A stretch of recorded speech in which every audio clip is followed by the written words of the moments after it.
Hello' যিসকলে মোৰ পৰা স্ক্ৰীন লয় সেইসকলৰ বাবে ভিডিঅ'টো বনাইছোঁ।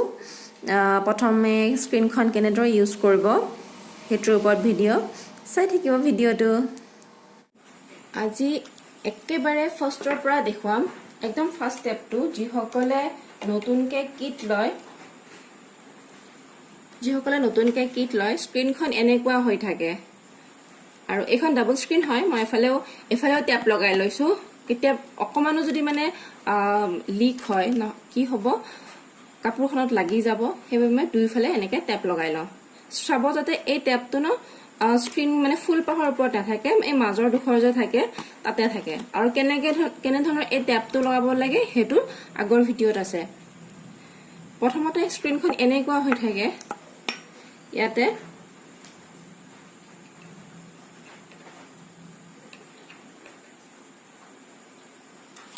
মই চামুচ কালাৰ দি লৈছোঁ এনেকুৱাকে।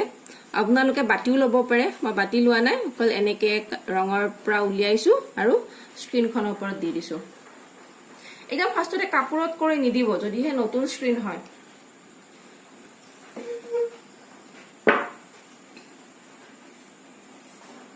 একদম ফাৰ্ষ্ট ষ্টেপ আৰু এইটো।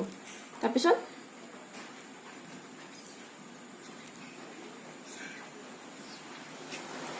ছাইডত যিকোনো এখন বেয়া কাপোৰত এনেদৰে কৰি চাব। যেতিয়া দেখিব যে এইখন স্ক্ৰীনৰ দ্বাৰা এই কালাৰটো লিক হৈছে, তেতিয়াহে আকৌ কালাৰটো আপুনি কাপোৰত কৰিব। যদিহে নতুন হয়, একেবাৰে নতুন হয়, ইয়াতে এনেকৈ পাউডাৰ বা চক পেঞ্চিলৰ দাগ দি ল'ব পাৰে যাতে ফুলবোৰ একা বেকা নহয়।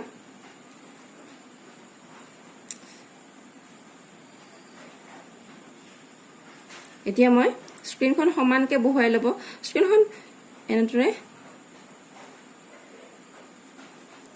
এতিয়া ইয়াৰ ওপৰত এইখন যিহেতু কটন কাপোৰ হয়, কটন কাপোৰত একো অসুবিধা নহয় মানে স্ক্ৰীন প্ৰিণ্টিং কৰিবলৈ।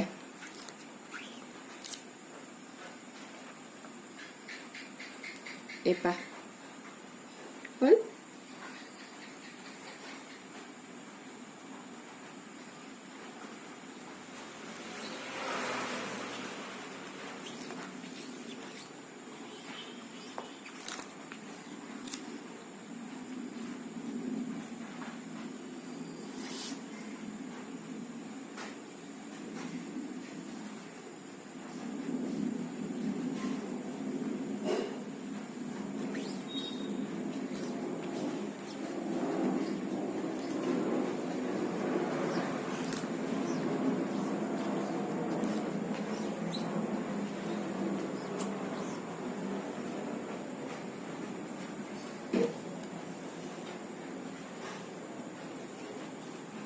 এইপাহ দেখিছেনে কি ধুনীয়াকৈ বহিছে।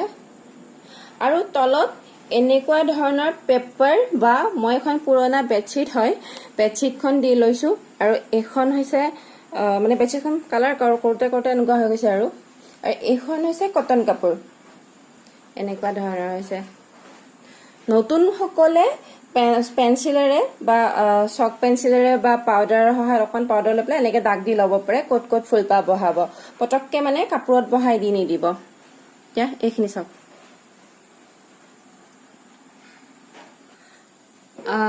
আৰু এটা কথা, যদিহে আপোনালোকে স্ক্ৰীনখন যদি এনেকৈ অকণমান সময়ৰ কাৰণে ৰাখি থৈ দিয়ে, যেনেকৈ মই এই 3পাহ ফুল কৰি পেলাই মই ৰাখি দিছিলোঁ অকণমান সময়ৰ কাৰণে, তেতিয়া কি কৰিব, আকৌ কালাৰ দিব ন ইয়াতে।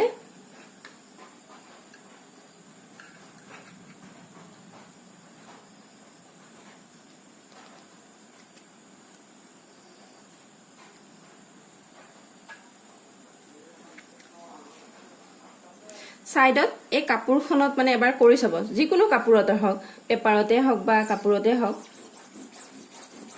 কৰি চাব। অকণমান জোৰকৈ হেঁচি পেলাই দিব। ভিডিঅ'ত যদিও নালাগে যে আমি প্ৰেছাৰ দিছোঁ যেন, কিন্তু প্ৰেছাৰ দিব লাগে, মানে গাৰ জোৰ দিব লাগে। উঠিছে। এতিয়া মই আকৌ কাপোৰখনত কৰিম।